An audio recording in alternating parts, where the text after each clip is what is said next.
Dr. Lily Hughes of the ENT and Audiology Department at Rutland Regional Medical Center is back today with more tips on hearing. Hello, my name is Dr. Lily Hughes, and I'm an audiologist at the Ear, Nose, and Throat and Audiology Clinic here at Rutland Regional. I've been doing a series on hearing and hearing loss because I believe there needs to be some education in the community about this. So already we've covered how the ear works, then a little bit about how the hearing test goes, so what you need to expect when you come to get your hearing tested, and now we're going to talk about how to make sense of those hearing test results.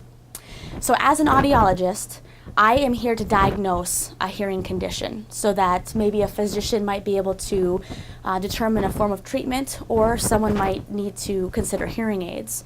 But our goal is to diagnose. So when I'm doing a hearing test, you may see this graph. This graph is a depiction of how frequencies versus loudness are interpreted by your ear.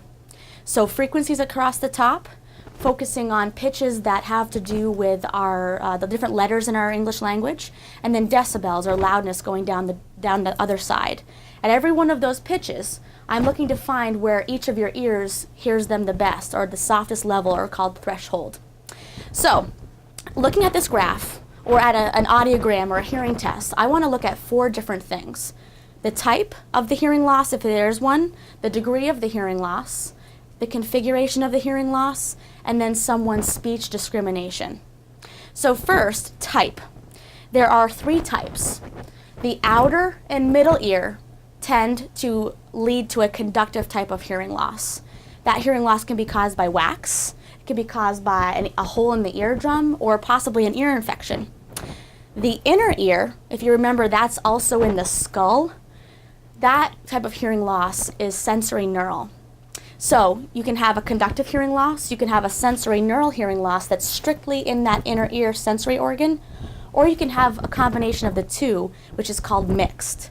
So let's say someone comes in and they have a sensory neural hearing loss because of some noise exposure over time. They may have then a wax impaction that causes a little bit of a conductive component on top, and that then makes their hearing loss mixed. The second thing is degree. So we don't really use percentages. A lot of military-based things or workers' comp uses percentage. We use degree. So there's a normal degree of hearing loss, which is someone who really doesn't have much difficulty understanding or hearing. Then it goes to different levels, such as mild, moderate, severe, and then profound.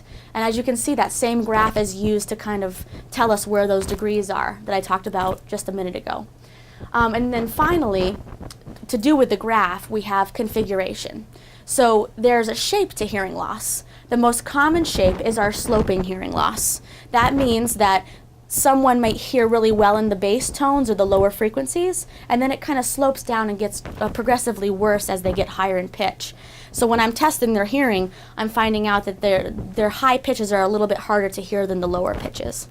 You can have a flat configuration where all across the board they're experiencing hearing difficulties.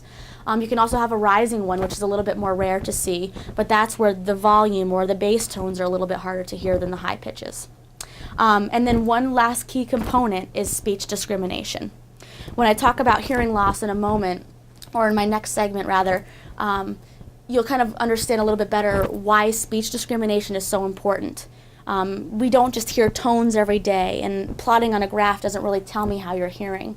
But when I give you speech at a nice, comfortable level, are you able to clearly repeat those sounds back to me? And speech discrimination plays a really big role in hearing loss. So in my next segment, I'll cover what hearing loss means and what kind of parts of the ear can be involved in that, like I just mentioned, and we'll go from there.